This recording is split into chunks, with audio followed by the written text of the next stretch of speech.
All right, welcome everybody to another StaPH-B call.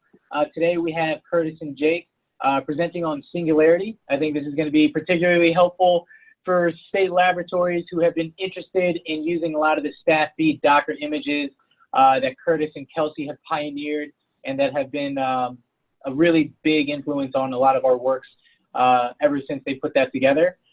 Singularity is another alternative to Docker.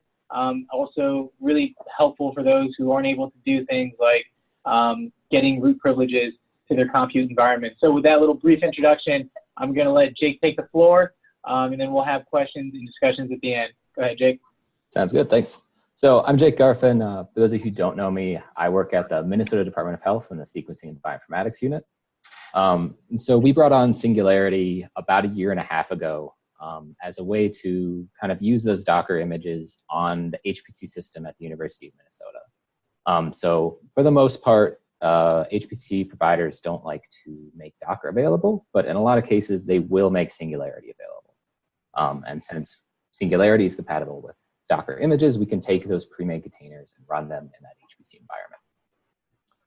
So today, here's kind of what we're going to do. I'm going to cover what containers are quickly, why you should use them.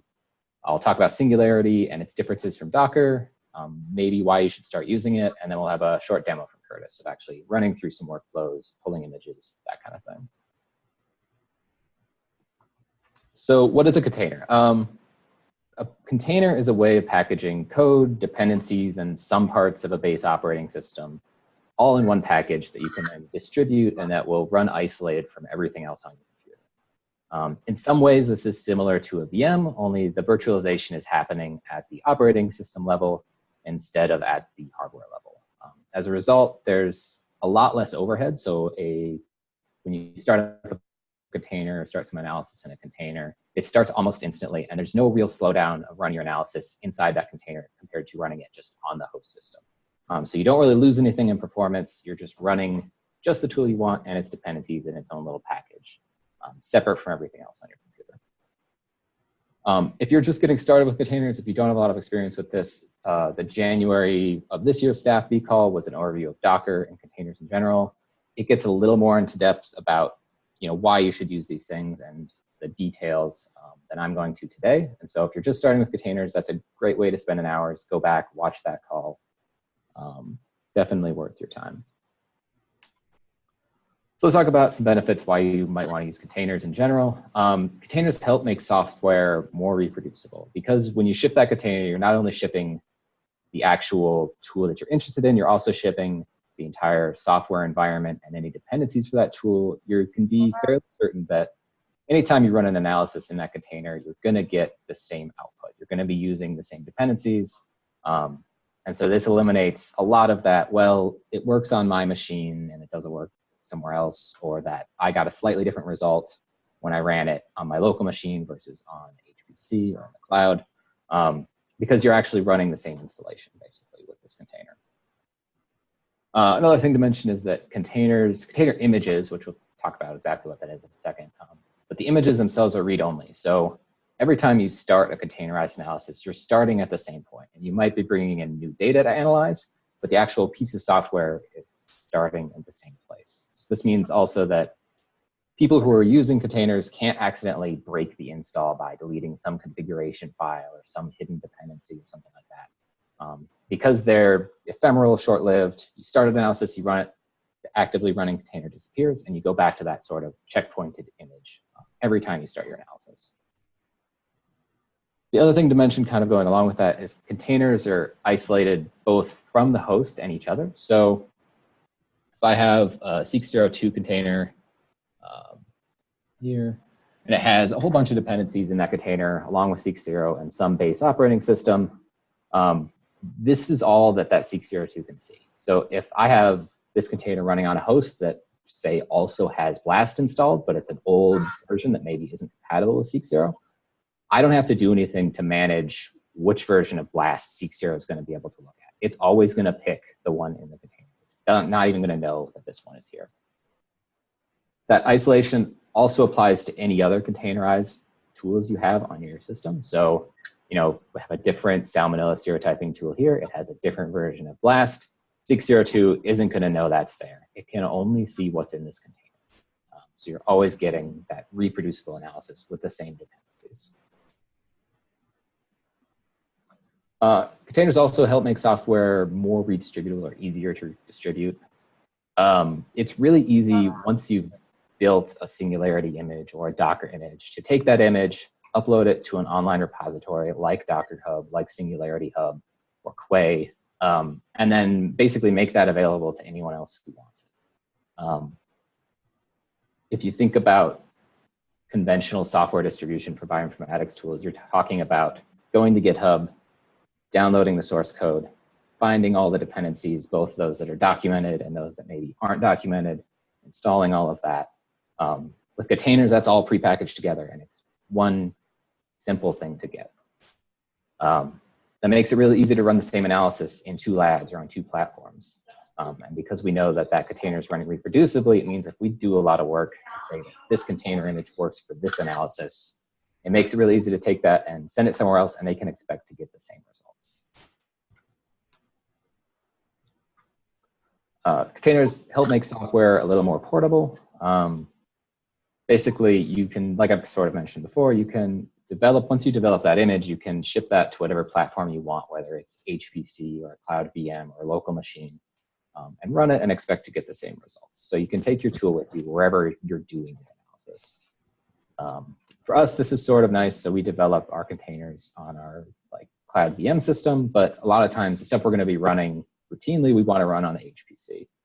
And so we'll develop in the cloud, basically turn that into a Singularity container on the HPC and run it there. And we can be very confident we're getting the actual same analysis out. And lastly, and this is maybe the most important one in terms of at least making your life easier, containers make software a lot more accessible. So I mentioned before, conventionally installing software on a computer, especially bioinformatics software, is kind of a long, convoluted process. It could take hours or days, or in some cases, weeks to get everything working right and feeling confident that you've installed it correctly. Versus with Docker or Singularity, it can be as simple as just one command. So that is how you would get lost on your system in a container. So you can save hours of time and debugging and frustration by going the container route if someone else has already made the image for you. If they haven't, I would say that building a Docker image isn't too much more complicated than installing a given tool locally. There's a few extra considerations on the of working in that container environment, writing that Docker file, that Singularity recipe to create the image. But at the same time, you don't have to manage multiple installs of different tools because you're starting from an OS base image that has basically nothing on it. You're starting from a blank slate when you start to build a Docker image or Singularity image. So there's not as much to worry about conflicting. So those are all really good reasons to containers. There are a handful of downsides. The main one just being it's an extra level of complexity for analysis. So it's one more thing to learn. I mean, there's a set of commands. Once you get a basic grip on that, it becomes routine. And it's one more thing to think about if you're debugging a script or a pipeline. It's one more thing that could break potentially. One of the big examples of this would be in our trainings, we found that people initially have a lot of trouble with confusion about files that exist in the container file system versus on the host file system. So a container has an entirely separate file system from this computer it's running on, but there are ways to bring in folders or directories into that container to, say, bring in your files for analysis. And those files, you might address them with 2 different paths depending on whether you're working on the host system or inside the container. And so there's little bumps like that as you start to use containers that eventually you get used to, but at the beginning it can be somewhat confusing. And overall, it's worth that extra level of complexity to not have to deal with finding dependencies, installing them, making sure nothing's breaking. It just saves a lot of time if that's part of your job normally. The other thing to mention is that traditionally to build images, you need root access. This goes for both Singularity and Docker Hub. Later, we'll talk about a case where maybe that's not true anymore. So yeah, that's a short review of maybe why you should use containers, some of the benefits. So now we can talk about Singularity.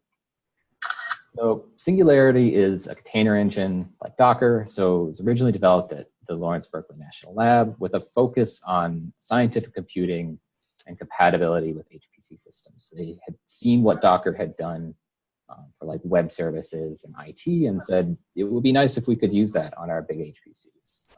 That was sort of the birth of Singularity. In 2018, the group that was working on that spun it out into a company called Scilabs that's now responsible for development. They also at that same time started to roll out some commercial features and enterprise services, which could be potentially useful, but Singularity itself is free. The basic features of building containers, downloading containers, running containers is completely free. So this slide is stolen from Curtis. We should talk about a little bit quickly about some of the terminology and the life cycle of a container. So you start with a Singularity recipe or Docker file if you're using Docker. Basically what this is it's a script that says how to build an image. So you write this up and you're going through and you're saying, you know, oh, I need to install this dependency, this dependency, this dependency. I need to edit my path.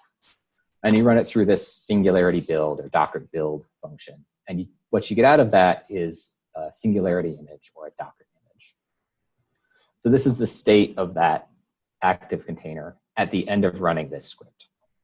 Once you have this, it's really easy to redistribute this and to start analysis from this. This part, if someone else has already done this work, you can start here. And you just download a container image from one of those repositories like Docker Hub or like Singularity Hub. And you don't have to have root access to actually go from here on. When you want to do that, you use the Singularity exec command or the Docker run command.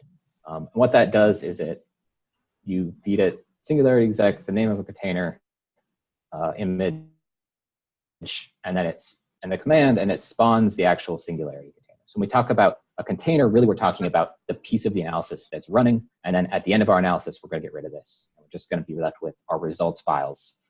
So this is kind of a transient thing that only exists when you're actually running some analysis.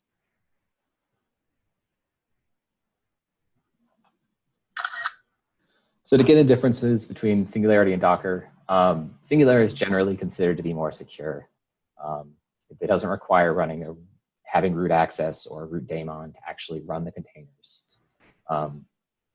You should still be sort of cautious if you're running a container that you don't know who wrote it or you don't know exactly what's inside of it. There's potential there for basically malicious software to be packed in with something that isn't what it's saying it is. Another difference is the layers from Docker are gone and Singularity images are stored as basically one standalone .sif file.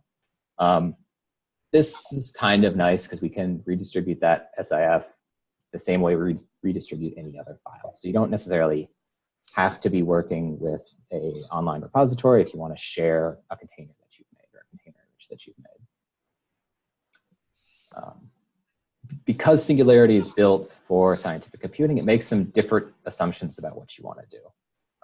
If you've used Docker a lot, you know that typically you want to change your user inside the container to be the same as it is outside the container on your host system. If you don't do this, Docker assumes you want to be root inside your container. This can start to cause problems if you're generating files as the root user. You close your container because you finish your analysis, and now those files are still owned by root, and you can't actually modify or change them. Singularity assumes you want to keep your identity inside the container.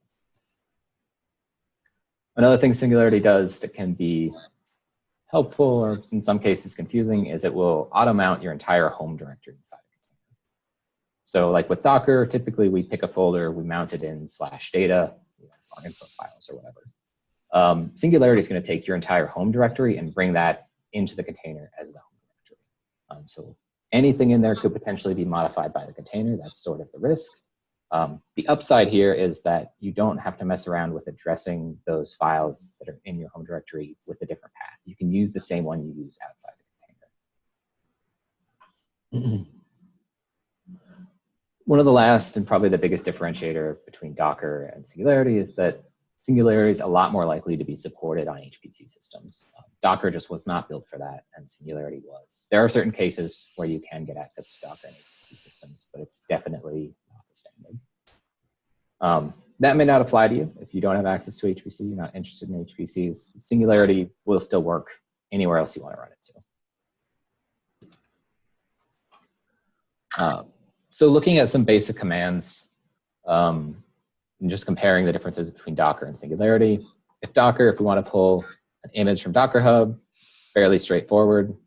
Docker pull StaPH-B mash. Singularity looks almost the same, only we have this little bit here that says, go look on Docker Hub for this image. To actually execute something, again, pretty straightforward in Docker. Docker run, name of our image, and then the command we want to run. In Singularity, we use exec instead of run. And then instead of pointing at, this is implying that we should go to Docker Hub and look for this, we're actually just going to point it to the file that would have been made by the command above it. So this is the Singularity image file for mash, and then our actual command that we want to execute inside the container.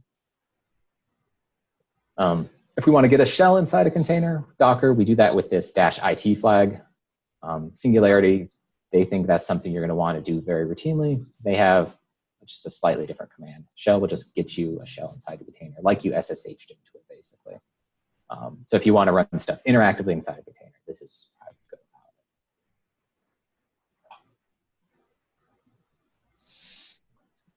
To expand this out a little bit, if you have worked with Docker a lot, this command should look somewhat familiar.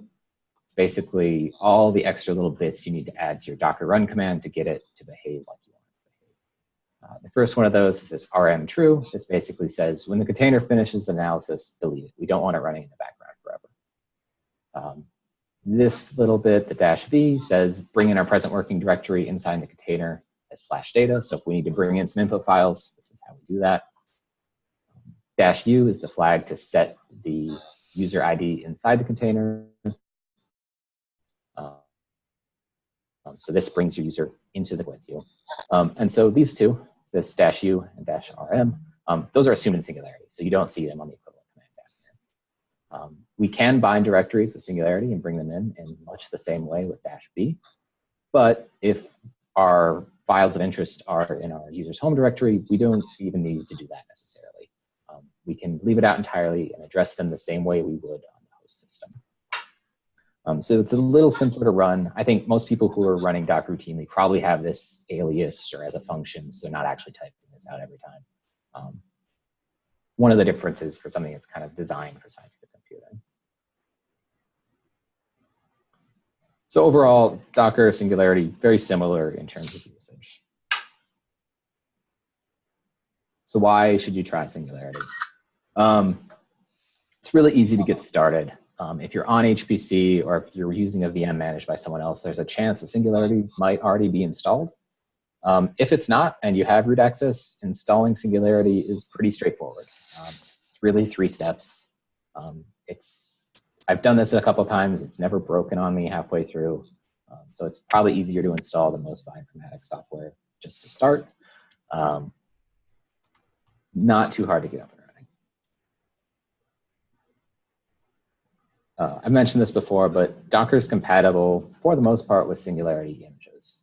So that means you have access to the huge repository of Docker images available on Docker Hub. Of course, it's compatible with the StaPH-B Docker images. There's maybe one exception where you need to add an extra flag to get everything to work correctly. By and large, Docker containers work out of the box with Singularity.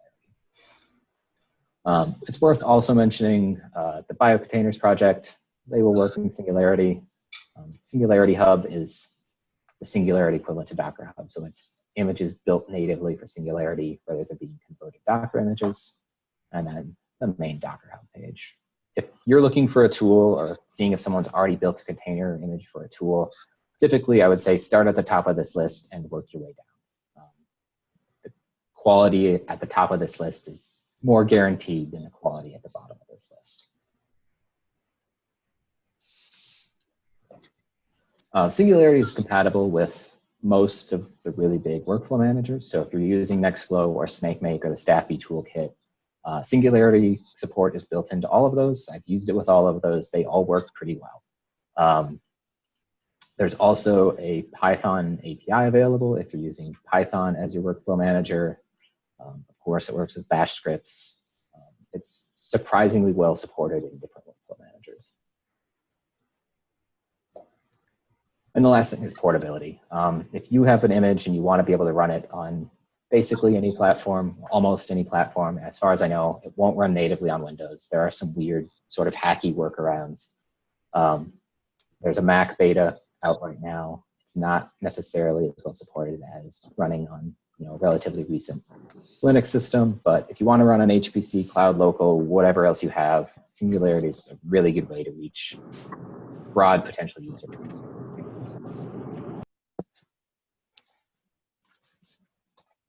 And there are a handful of other features worth mentioning that I don't have as much experience with, but that could potentially be fairly useful. So Singularity has the ability to cryptographically sign and verify images. This could potentially be really nice for things like validations where you want to reconfirm at runtime that you're running the image that you used in your validation, the one that you know works really well and that it didn't somehow get replaced by another image or get corrupted. It's a way to check that it is the exact image that you think it is. As of version 3.3 of Singularity, which is relatively recent, I think it's only a few months old, they've added the ability to build images without root. So if you're using someone else's images that are on Docker Hub or Singularity Hub, this doesn't really apply. But if you want to build your own images and you don't have access to a computer with root and Singularity, this is potentially a way you could still build images, which is sort of unique to Singularity, I think. And then again, because it was built for HPC type environments in mind, the GPU compatibility for NVIDIA GPUs is there. There's support for MPI if you have a tool that can make use of it. Those are all there, ready to go. Those are features that were added really early on. So that's my broad overview. I'll hand it over to Curtis now, and he can walk through some of these workflows.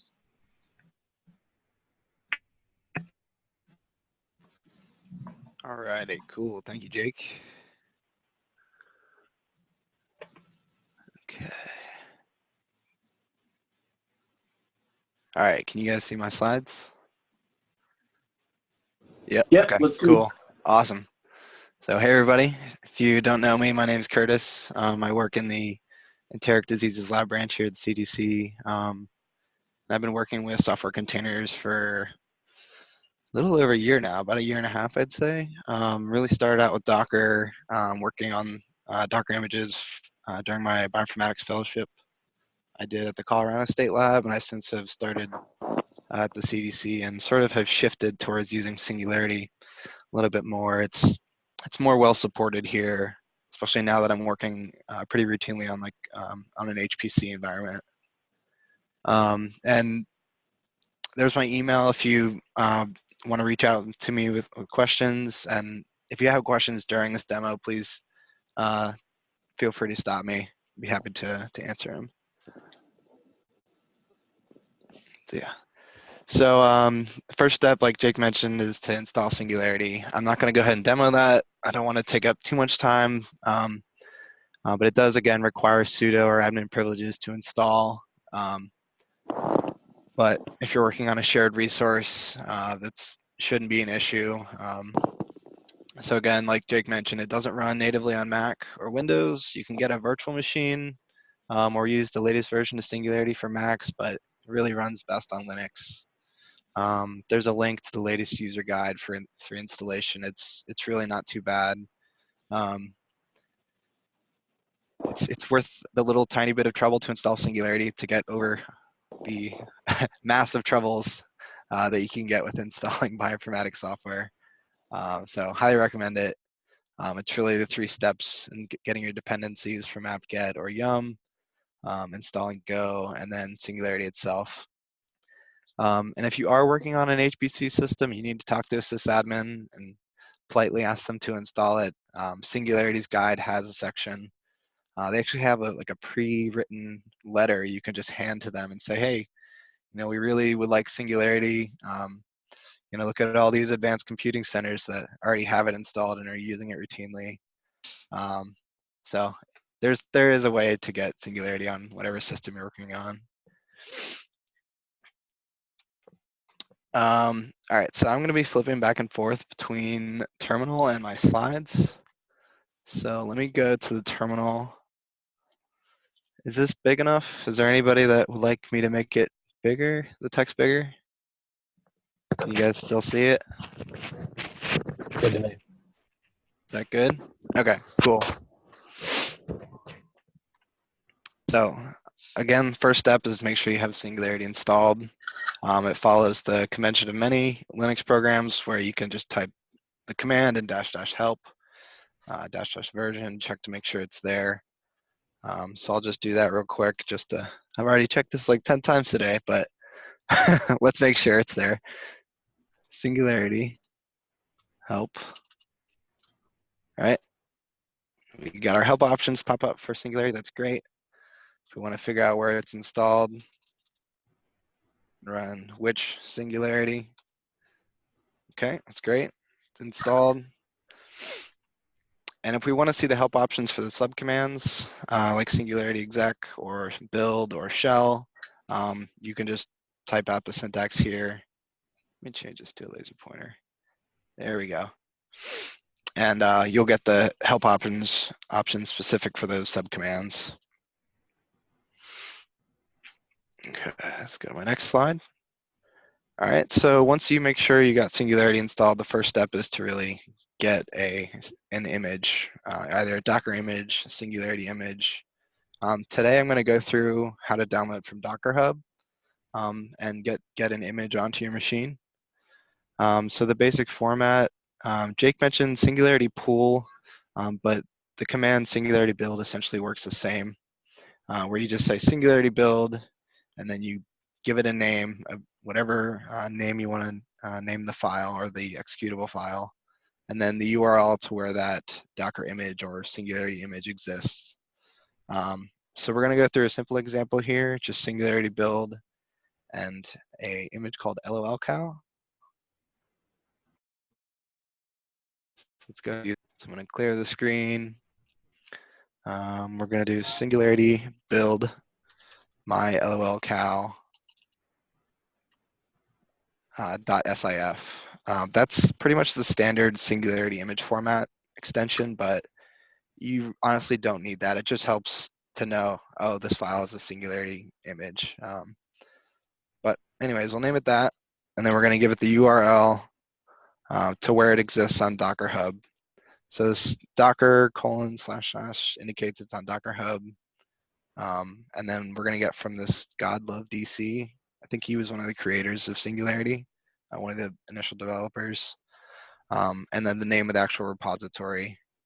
And so it's not shown here, but because we're not specifying a tag with colon and then the name of the tag, it's just going to default to the tag latest, which is just the default Docker tag. So I named it here latest. I'm not going to do that in the terminal, but let's go ahead and do that. So Docker // Godlove DC / should be lolcow, right? So I got Singularity build my lolcow.sif and then the URL to Docker Hub. Go ahead, hit enter. And that's going to do a couple things. So it's going to go look for it on Docker Hub first. It's going to find that path. It's going to set up a cache folder in order to download the different layers. So you can just see where on my file system it's going to put those temporarily. And then it's going to uncompress those different Docker layers. So it's uncompressing them, and eventually we'll build it and show you it's been successfully built. There's a warning here showing that I'm building it as an unprivileged user, but that's really only going to cause problems if you run it as root. But in most cases, you're going to be running it as your user. In my case, my username is PJX8, so we don't need to worry about this warning. I plan on running Singularity using PJX8 as my user ID. So once that's done, building, you'll see this cleaning up, and then you'll get your terminal, your command prompt back, right? And so I'm just going to ls in this directory, and we can see that now I have a file called mylolcow.sif. If we look into some more details, we can see this is an executable file. That's why it's shown green here. And that's great. So we have our image downloaded in really just one command, and it's now ready to use, ready to run. So back to my slides. As Jake mentioned, if we want to run a container, we use Singularity exec. We're going to use the name of the image that we just downloaded, and then we're going to give it a certain command. So I'm going to go ahead and use this command cowsay, which is built into this image. So let me clear the screen. Again, we have our image in our current working directory. So Singularity exec, the name of our image, and then we're going to give it a command. So cowsay hi StaPH-B. All right. And there we go. So we just ran a container. So Singularity basically takes that image file. It's going to spin up a running container, and it's going to run the command that we give it. In this case was cowsay. And it gives us a nice picture of a cow saying hi. And then to follow up, so that that container then gets deleted automatically. With Docker, you do have to specify that extra flag in order to delete that container, but Singularity, it's automatically gone and cleared from your system. So one other small thing I want to show, there's another command that's a little bit confusing with Docker, since there's Docker run. There's also Singularity run. But this is what this will do is execute a like predefined run script that's like defined when you build the container. So for the StaPH-B images, I don't believe any of them have run scripts because they were built with Docker. But this image has a run script. I just want to show because it's kind of cool. But in most cases, and when I'm using Singularity, I would just pass a command using Singularity exec. We'll go ahead and just run this run script because I like it. Singularity run my lolcow. And I don't have to give it a command, it's just going to run that script. And we get a colorful cow with a random quote. I have an unusual equipment for success. Be sure to use it properly. So cool. All right. So that's just to kind of get our bearings of running a container in general. Now I want to actually download and run a bioinformatics container, something that might be a little bit more useful to this group. So we're going to work with the StaPH-B Praka image. And Praka, if you're not familiar, is a tool used for automatic annotation of prokaryotic genomes.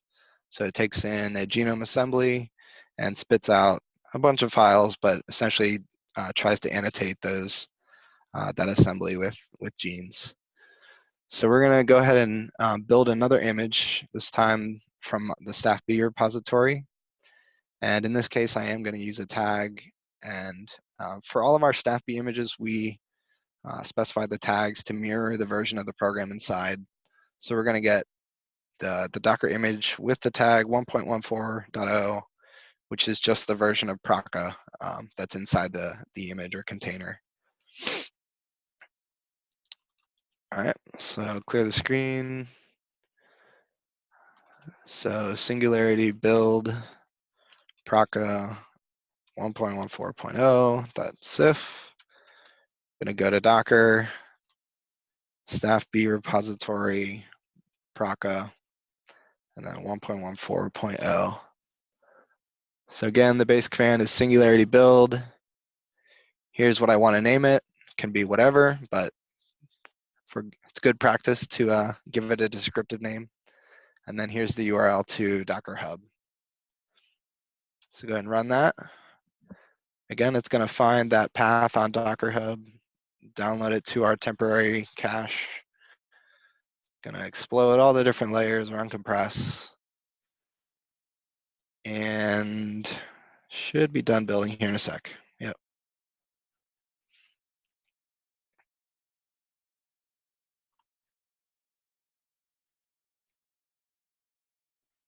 All right, sorry for the pause. This should be done here any second.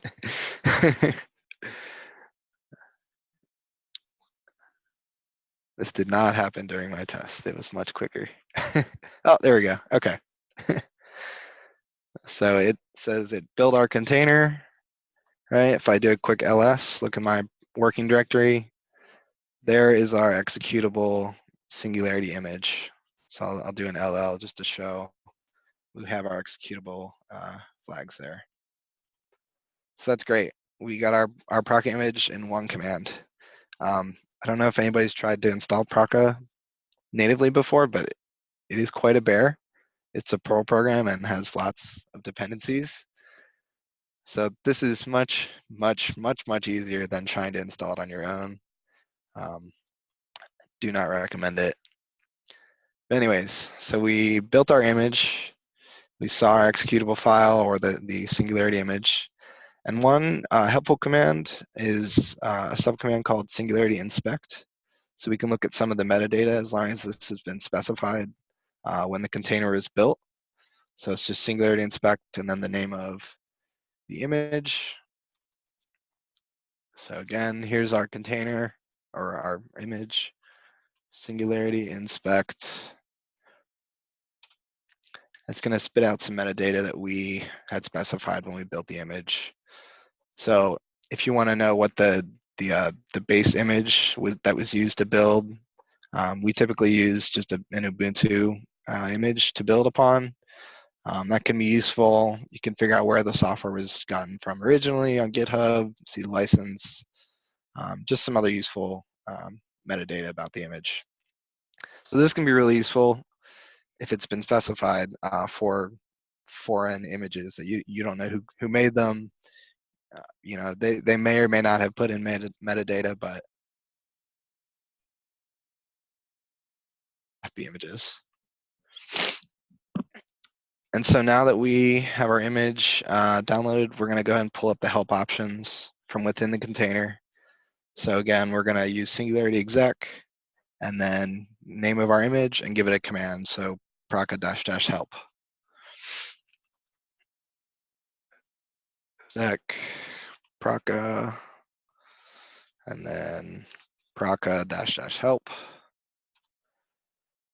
And it's kind of hard to show it all, but that did show us all of the help options for Proca.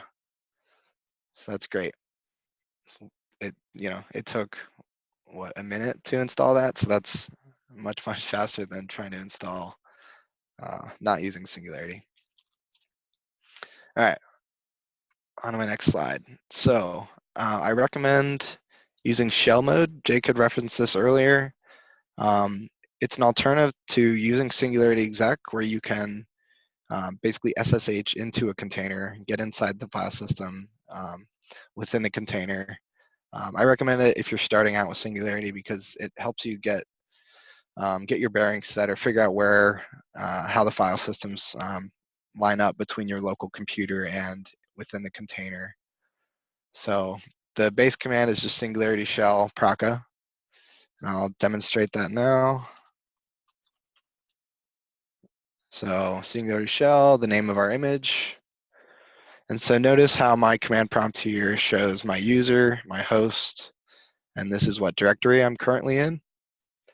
Right, so when I run this command, it's going to say invoking an interactive shell, and my prompt is going to change. It's not going to show my host user and the host name, but because we're now working inside the container.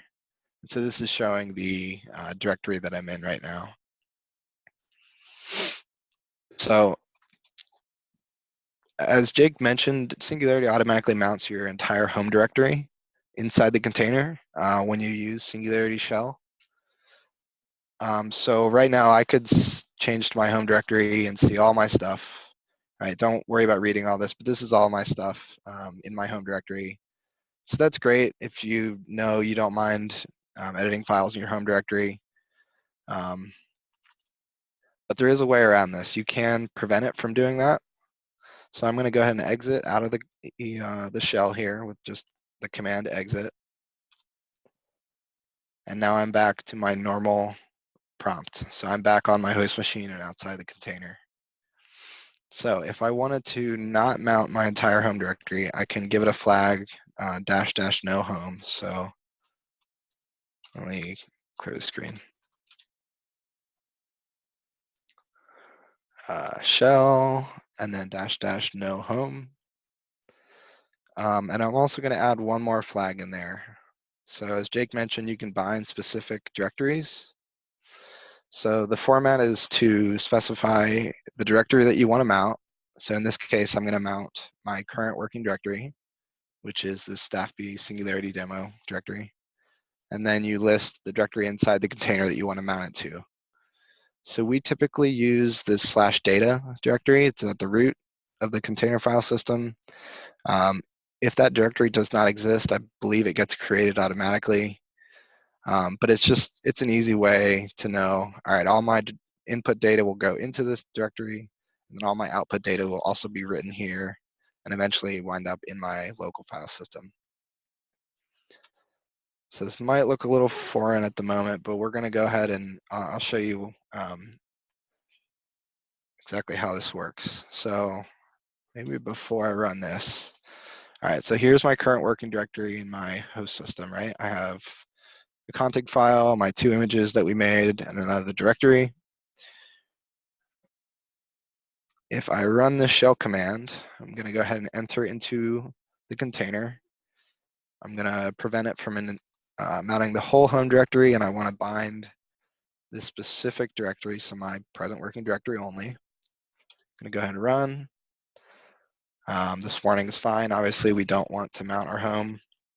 And right now, I'm in the container. I see this terminal prompt has changed, but I'm at the root directory within the container. So as I mentioned before, we're mounting our present working directory into data. So here's our data directory. So let's go ahead and change directories there.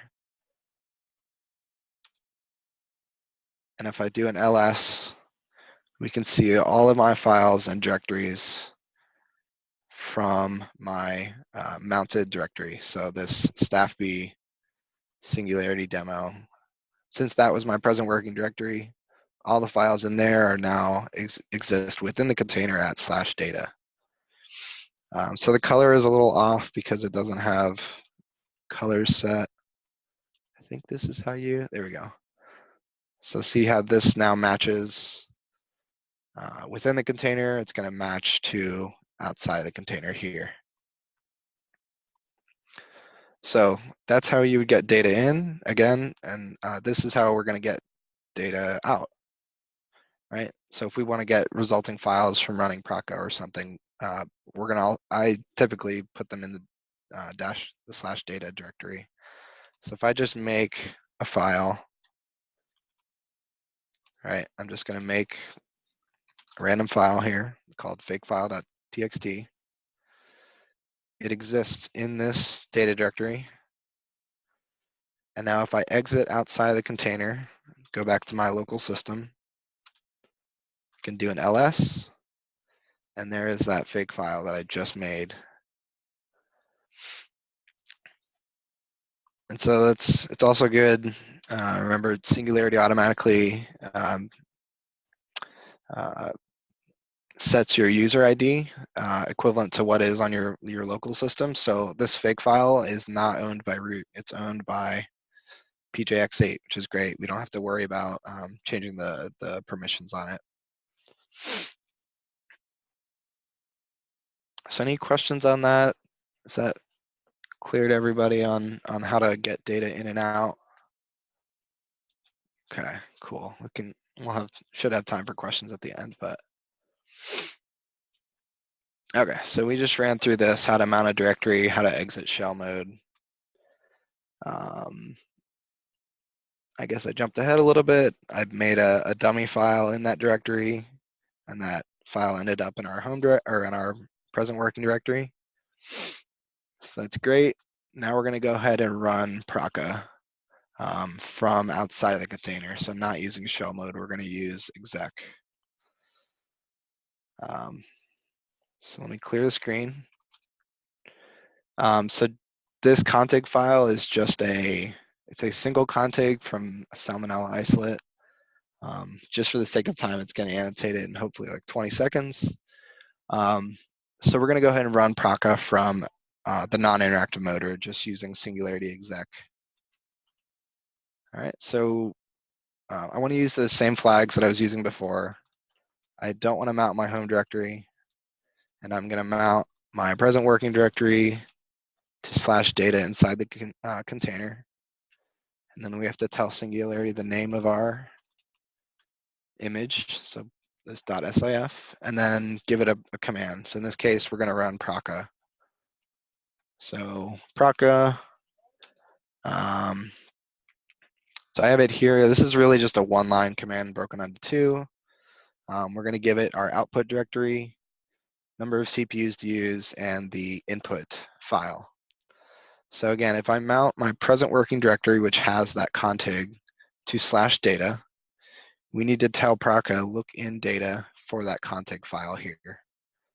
So we have to essentially just change our paths up a little bit. And then again, our output directory is going to be in /data, and it's going to create this directory called praca-results. All right, so let's go ahead and type this out. So outdir, oops, output, and give it 16 CPUs, and then give it our input config. So /data/ the name of our config.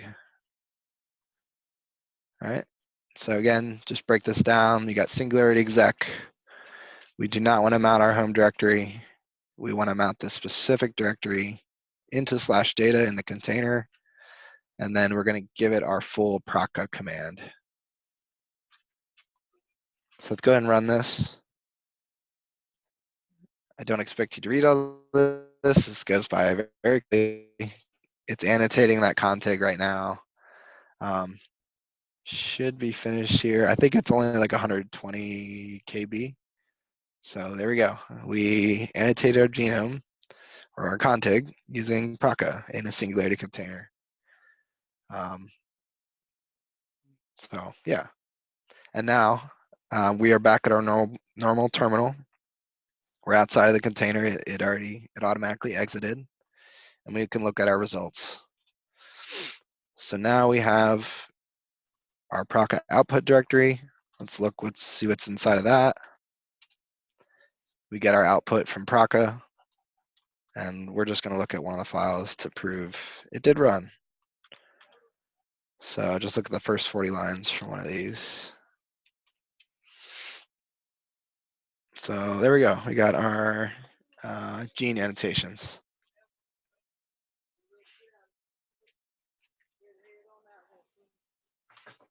So I think that's it. Thanks to all of the contributors to StaPH-B Docker builds. Thanks to OAMD and APHL for supporting me during my fellowship, which really got me into learning this stuff. Please reach out to me with questions afterwards or right now. Looks like we got some time for questions and discussion. Be happy to demo more, or we can just discuss it. So thanks. All right, thanks, Jake and Curtis. Really appreciate the talk. Can you guys hear me, by the way? Yep. Okay. Curtis, I had a question. So I think you guys did a good job of showing a lot of the similarities between Docker and Singularity, and even some advantages of Singularity. Yes. Are there any, especially since you've worked with both pretty intimately, are there any obvious disadvantages with using Singularity as opposed to using Docker? I'm trying to think. Do you know any off the top of your head, Jake? I mean, I think there's fewer people using it in general, and so there might be a pre-built Docker image where there isn't for Singularity. I know one, it's a minor inconvenience. if you're building your own containers, I will say, like if you're developing your own containers, you're writing from scratch, the build process is a little bit better in Docker. They use the layers, right? So if you're building a complex image with a lot of different layers, if you have to install, I don't know, like 20 different dependencies, each on different layers, Docker stores temporary images. So like if you have to rebuild over and over, you're trying to debug it, trying to get it to build successfully, Docker is better about it because there's less time. So it like caches those intermediate layers, and it doesn't have to redo those first couple of steps if you're changing the last few lines. In that Docker file, it's gonna know, all right, here's our temporary intermediate layer. We don't need to rebuild that. It's just gonna rebuild those last few changes that you made. Whereas with Singularity, it's gonna go start to finish if you're building from a Singularity recipe. So that's something minor if you're creating from scratch, but it's not too bad if you have a pretty simple image. But if you have something that's a ton of programs in one image, then it can make a big difference. Sounds like a marginal difference there. Do you guys see the questions coming in on the chat? Let me see. Let me stop sharing. So does Singularity work with Kubernetes or OpenShift for orchestration of multiple containers? I'm not sure, Curtis, do you? I don't know about Kubernetes. I thought that was a Docker specific kind of orchestration software. That's a good question. I do not know. And I thought OpenShift was specific for Shifter, which is another container platform. So I'm not sure, but one way to orchestrate multiple containers would be to use a workflow manager like Nextflow or SnakeMake. They both, well, I know Nextflow. I'm pretty sure SnakeMake has the ability to like submit jobs to a cluster system, like Slurm or what's it called? Like QSub. I'm SGE, SunGrid engine. Sorry, SunGrid. So like Nextflow has the ability to schedule jobs for you using containers, both Docker and Singularity. But I'm not sure about OpenShift or Kubernetes specifically. All right, and then you got another question from Drew. And also, I will say, everybody, it is getting to the top of the hour, but Curtis and Jake, if you guys are free, I can keep the room open for another 20 minutes or so. Yeah. But Curtis, you see that from Drew. So can you go into more detail about how Singularity is more secure than Docker? Is it that just the cryptographic signing of images that Jake mentioned, or is there more to it? I'm not sure I could explain it very well. Yeah, maybe Kelsey if she's here, but it has to do, I think, with the daemon that runs Docker images. So there's like a root process or a root daemon that could potentially be used by the container to get root access and do things that you don't want it to do. With Singularity, it doesn't have a root daemon. It's more of just like run this executable file. And, this is a very poor explanation, but it's essentially Singularity is built with that in mind so that you didn't need a root daemon in order to run. On the cryptographic signing point, I know Docker has that feature as well. You can do Docker trusted images. But I think it's more like how the containers actually run on your host system and how it uses your operating system in order to run. So But maybe mention, so I can jump in and say something. No, thank you. No, I think you hit it kind of pretty much on the nose. So the fact that the container engine, which is the software that runs the actual containers on the operating system, in Docker requires root, and in Singularity does not. And then again, by default, Singularity containers are run as a non-root user. The thing is like all of that can be done in Docker already. So it's kind of like it's an interesting conundrum. The other part that with digital signing So Docker has a whole setup for what Curtis mentioned, the Docker trust. And what that means is that you can actually configure an environmental variable that says Docker will only run containers that are digitally signed. So if you have a container that is not digitally signed, Docker will not even run it. Whereas Singularity is more you have, as a user, have to check. So unless you have to check that a container was signed and hasn't been changed yourself, it doesn't have a built-in method of checking for you.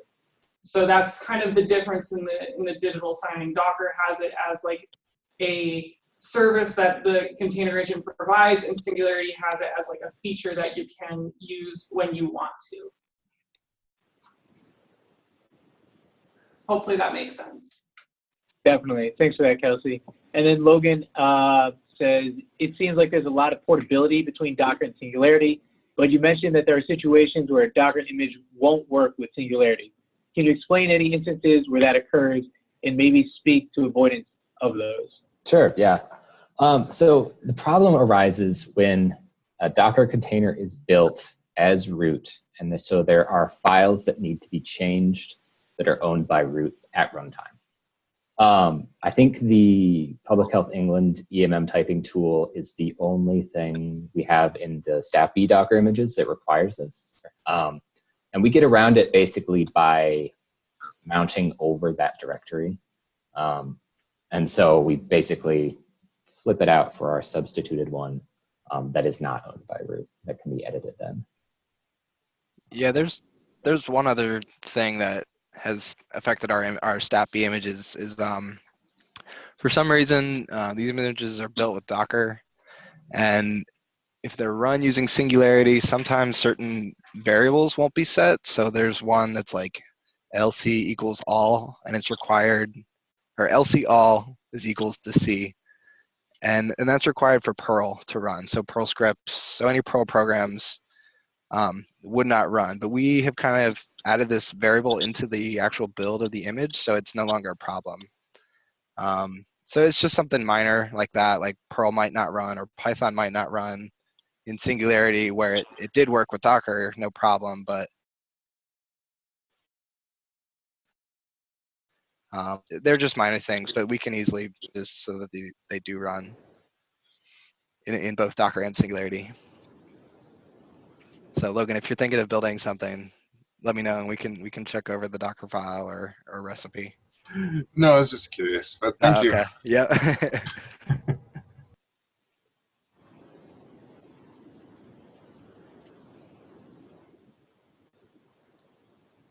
All right, any other questions for Curtis and Jake? Oh, we got one here.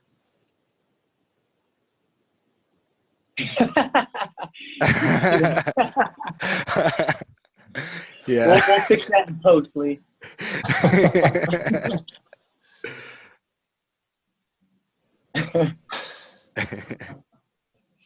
All right, thank you guys. If there's no other questions, I'm going to go ahead and stop the recording now. But like I said, I'll leave the chat open for Curtis and Jake to field any other discussions that happen after this. For everybody else that has to get on to another meeting, thank you for joining another StaPH-B call. I'll be in communication about the next one coming up in November. Thanks, guys. Cool. Thank you. Thanks.